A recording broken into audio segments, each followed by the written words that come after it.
আর এই হলো একদম হাতিগাদা ঠাকুরের সামনের। তো ফাইনালি আমরা এসছি হাতিগাদা মন্দির। এই হাতিগাদা মন্দিরের যে জাগ্রততা সেটা আপনারা দেখলেই বুঝতে পারবেন, যে মাঠে কত সারি সারি গাড়ি আছে, তার সাথে কত মানুষের যে ভেড়া কাটা হচ্ছে সেইটা দেখলেই বুঝতে পারবেন। তবে এখানে এসেই দেখছি এর দরজা কই, দরজা তো বন্ধ। কোন দিক দিয়ে মানুষ ঢুকছে? এদিকে কোন দিকে মানুষ ঢুকছে? এই দিক দিয়ে। চলুন না তাহলে আমরা এই দিক দিয়েই ঢুকি, দরজা তো বন্ধ। এই দিকেই আমরা ঢুকে পড়লাম। এবারে ভেতরে হাঁটতে হবে অনেকটাই। এই মন্দিরটি পুরুলিয়া আর ঝাড়খণ্ডের ঠিক বর্ডারে অবস্থিত। পুরুলিয়ার বড়াবাজার থেকে মাত্র 10 কিলোমিটার দূরেই এই মন্দির অবস্থিত। তাই এখানে ঝাড়খণ্ড, বিহার আর পশ্চিমবঙ্গের বহু মানুষের সমাগম দেখা যায়।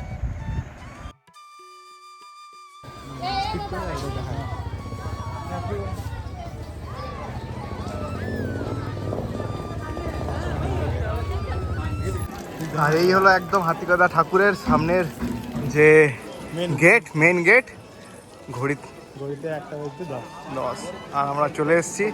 এরপর ঠাকুর দর্শন করেই আমরা এখানের চারিদিকটা ঘুরিয়ে দেখাবো আপনাদের। এদিকে তো বড়, এটা তো কনস্ট্রাকশন হয়েছিল এর আগে আমি যখন এসেছিলাম।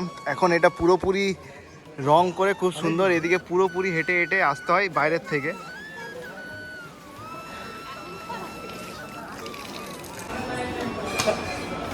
আমরা খুঁজছিলাম কোন দিক দিয়ে ঢুকতে হবে। ওইদিকে সামনের দিকে যারা বলি দেয়, তো যে মেন গেট আছে ওইদিকে তাদেরকে যেতে হয়। আর এইদিকে আমরা যাব। আগে রাস্তা ছিল এই ভেতর দিকে। এসো তো যাই। এইটা পুরোপুরি বুঝতে পারছি যখন ভিড় থাকে তখন এই রাস্তাটা ইউজ করে। আর এই রাস্তা থেকে বোঝা যাচ্ছে যে কী পরিমাণ এখানে ভিড় থাকে মানুষের। পুরো চারিদিকে মানুষজন গম গম করে, এতটাই এখানে বড় সিঁড়ি করা হয়েছে লাইন দিয়ে। অনেক ভিড়। এর আগের বারে যখন এসেছিলাম তখন তো রাস্তা অনেক কম ছিল, কিন্তু এবারে এই যে রাস্তা করেছে এখানে ফ্যানও আছে যাতে মানুষের গরম না লাগে। মোটামুটি 3 ফুট ছাড়া ছাড়া একটা করে ফ্যান। এটা খুব ভালো। হ্যাঁ, লোকজন। আর ভিড় মানে যা বুঝছি তাতে আমাদের 1 ঘন্টা হয়তো লেগে যাবে এখানে। এত দূর সামনে পর্যন্ত ভিড় পুরো। আর নিচে নেমে ঠাকুর দর্শন।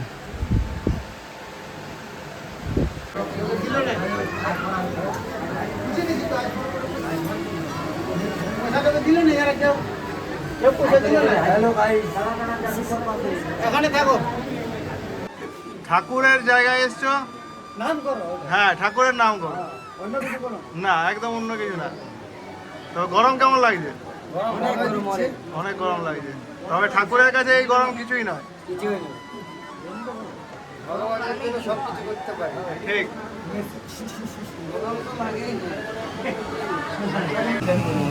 এখনো কতটা দূর গো? এখন সামনে আমাদের লোকগুলাকেই দেখতে পাচ্ছি না। তবে এখানে ফ্যানগুলো দেওয়ার জন্য গরমটা কম লাগছে, নাহলে এখানে থাকাটা খুব মুশকিল হয়ে যেত, এতটাই গরম এখন লাগছে।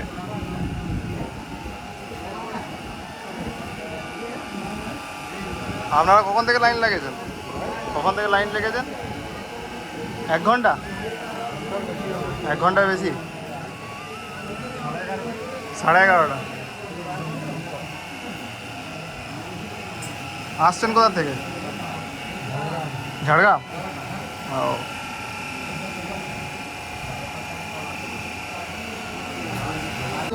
দাদা আপনি কতক্ষণ এখানে দাঁড়িয়ে আছেন? আধা ঘন্টার উপরে। কেমন লাগছে আপনার এখানে? প্রচণ্ড ভিড়। গরম লাগছে, কিন্তু ভগবানের কাছে সব কিছুই মিলিন হয়ে যায় সম্ভব। উপরে ফ্যানের ব্যবস্থা আছে তাই অতটা গরম লাগছে না, কিন্তু গরম বাইরে প্রচণ্ড। এখানে সব দর্শনার্থীরা আছেই।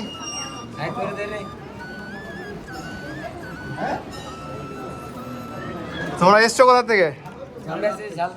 ঝালদা। বাহ, আচ্ছা তোমার বাজনা। বাহ, ঠিক ঠিক। এসছো কিসে করে? সব গাড়ি? এখানে খাওয়া দাওয়া করে তবেই যাবে, তাই তো? বলি টলি দেওয়া হবে নাকি? প্রশাসন হবে? বাহ, যদি থাকি দেখবো। ঠিক ঠিক ঠিক। আমাদের ঠাকুর দর্শন হয়ে গেল, কিন্তু এখানে ছবি তোলা নিষেধ, তাই কোনো রকম ছবি তুলতে পারলাম না। আগে সবাই এই রাস্তা দিয়েই হাতিকাদা মন্দিরের ভেতরে ঢুকতো আর এই রাস্তা দিয়ে বেরোতো। এখন রাস্তাটা তো চেঞ্জ করে দিয়েছে। আর এখানে সব যে নারকেল আছে সেগুলো সব এখানে বেঁধে রাখে মানসিকের জন্য। এখানে যত গাছ আছে সব জায়গায় দেখা যাবে সবাই এরকম নারকেল সারি সারি বেঁধে রেখেছে মানসিক করার জন্য। আর এই জায়গাটা খুব শান্ত। আজ যদিও ততটাও ভিড় নেই, যেখানে অন্য দিন আরও অন্য কোনো কিছু বড় তিথি থাকলে যেরকম ভিড় থাকে সেরকম ভিড় নেই। আর এর পেছনেই, হাতিকাদা মন্দিরের পেছনেই একটা বড় সরোবর আছে পুকুরের মতো, যেটা দেখতে খুব ভালো লাগে, সেটাই দেখাচ্ছি এবার।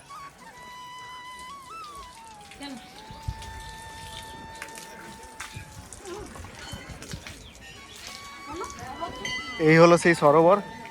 আর এখান থেকেই দূরে পাহাড়ও দেখা যাচ্ছে, কিন্তু হয়তো আমার মোবাইলে অতটা ভালো আসছে না। এই জায়গার থেকে চারিদিকটা খুব সুন্দর দেখতে লাগে। দূরে ওইখানেও পাহাড় দেখতে পাওয়া যাচ্ছে। এই হচ্ছে এখানকার সবচেয়ে বড় জাগ্রত ঠাকুরের মন্দির।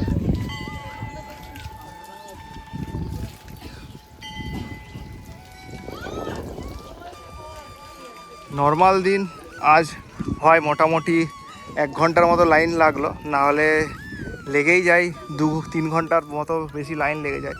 দূরে যে রেলিংগুলো দেখা যাচ্ছে ওই দিকে হয়ে লাইন দিয়ে দিয়ে আসতে হয় মন্দিরের গর্ভগৃহে, কিন্তু গর্ভগৃহে ছবি তোলা নিষেধ, তাই কোনো রকম ছবি তুলতে পারিনি। এইরকম হাতি ঘোড়ার মতনই ওখানে বড় বড় হাতি ঘোড়ার মূর্তি আছে, এগুলোকেই পুজো করা হয় এখানে। আর এখানে সবাই ধূপ দিচ্ছে, তার সাথে প্রণাম করছে। এখানকার জাগ্রততা না চোখে দেখলে বোঝাই যাবে না যে এখানে এত ঠাকুর জাগ্রত। এখানে মানুষের যে ভিড়। এই হলো হাতিকাদা ঠাকুরের মূর্তির ছবি। এখানে নতুন গাড়িরও পুজো হয়, একটা বেশ সুন্দর এটা বুলডোজার ট্রাক্টরের পুজো হবে এখানে। আর এখানে সব গাড়ি, আর গরম যেহেতু প্রচণ্ড, তার জন্য এখানে আইসক্রিমের দোকানে ভিড়। তো মানে আইসক্রিম সাপ্লাই দিতে পারবে না, যা পুরো একদম সব আইসক্রিম বিক্রি হয়ে যাচ্ছে, এতটাই গরম আজকে। ভাই বলছি, এখানে প্রত্যেকদিন এরকম ভিড় থাকে? হ্যাঁ, রবিবার সবচেয়ে বেশি ভিড়, আর বৃহস্পতিবার হালকা ভিড় থাকে, বাকি সবগুলো প্রচণ্ড ভিড় না? মানে এখনকার মন্দিরের বাইরেই এখানে খাওয়ার বিভিন্ন হোটেল আছে, ঠাকুর পূজার সামগ্রী কেনার বিভিন্ন দোকান আছে। এখানে চপ, মুড়ি, কচুরি সব কিছু পাওয়া যাচ্ছে, ভাত, সমস্ত কিছু, ভাত, মাংস যা। তাছাড়া এখানে ভেড়ার মাংস রান্না করেও পাওয়া যায়। এখানে যে জায়গাগুলো দেখাবো সেগুলোতে বা দেখিয়েছিলাম, সেগুলোতে দেখালাম যে কীভাবে রান্না করে খাওয়া যাচ্ছে। বাচ্চাদের সমস্ত খেলনার দোকান, সব দোকান এখানে আছে, তাই এসে যে খাওয়া দাওয়ার কোনো অসুবিধা হবে তার কোনো ব্যাপার নেই।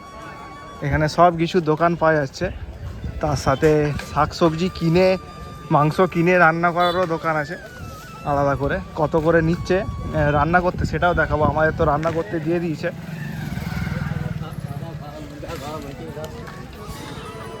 এখানে বড় বড় সব দোকান, আর গাছের ছাওয়ায় বসে আমাদের যে দোকানে রান্না করতে দিয়েছি সেটা আছে।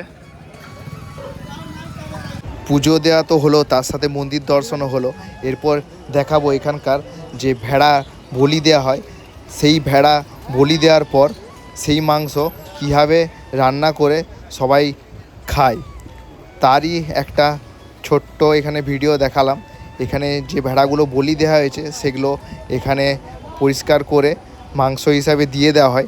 তারপর এখানে অনেক ছোট ছোট ঘর আছে যেখানে রান্না করা হয়, সেগুলোও দেখাবো। আর আজকে ভিড়টা এই গাড়ির সংখ্যা দেখলেই বোঝা যাচ্ছে যে কী পরিমাণ ভিড়। এর থেকেও বেশি ভিড় হয়ে থাকে যখন কোনো তিথি বা কোনো অনুষ্ঠান থাকে। তবে এই হাতিগাদা মন্দিরের প্রসাদ বা ভেড়ার মাংস এগুলো কিছুই খেতে নেই মহিলাদের। এখন বাজছে দুপুর 3টে, আর এখন সবাই খাওয়া দাওয়া করতে অনেকেই বসে গেছেন। এরকম ছোট ছোট টিনের শেডের অনেক ঘর রয়েছে যেখানে বসে মানুষ খাওয়া দাওয়া করে, তার সাথে রান্না বান্না হয়। এখানে আমরা দিয়ে দিয়েছি আমাদের কিছুটা মাংস রান্না করার জন্য, ভেড়ার মাংস। আর তার পাশেই আছে গ্রোসারি আইটেমের দোকান। এখানেই বললেই এরা গ্রোসারি আইটেমও দিয়ে দেবে, চাল ডাল যা চাইবেন তাই। এখানে দেখা যাচ্ছে একসাথে প্রায় 9টার মতো উনুন জ্বলছে। এখানে রান্না হচ্ছে তরকারি, ভাত, তার সাথে ভেড়ার মাংস, বা কেউ যদি মুরগির মাংস বা হাঁসের মাংসও খেতে চান তাও এনারা রান্না করে দেন। রান্না করতে এনারা সাধারণত 300, 400, 500 এরকম করে টাকা নেন। তবে এই মূল্যটা পুরোপুরি ডিপেন্ড করে আপনারা কত কেজি মাংস রান্না করছেন আর কতজন আছেন আপনাদের গ্রুপে। আমরা যেহেতু 5-6 জন ছিলাম আর 3 কেজি ভেড়ার মাংস রান্না করতে বলেছিলাম, তাই আমাদের 400 টাকা লেগেছিল।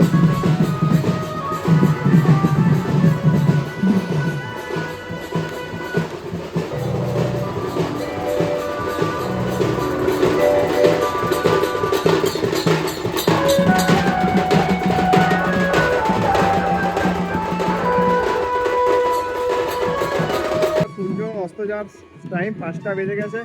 আমাদেরও খাওয়া দাওয়া কমপ্লিট করে এরপর আমরা হাতিগাদা মন্দির থেকে রওনা দিচ্ছি আমাদের পুরুলিয়ার উদ্দেশ্যে।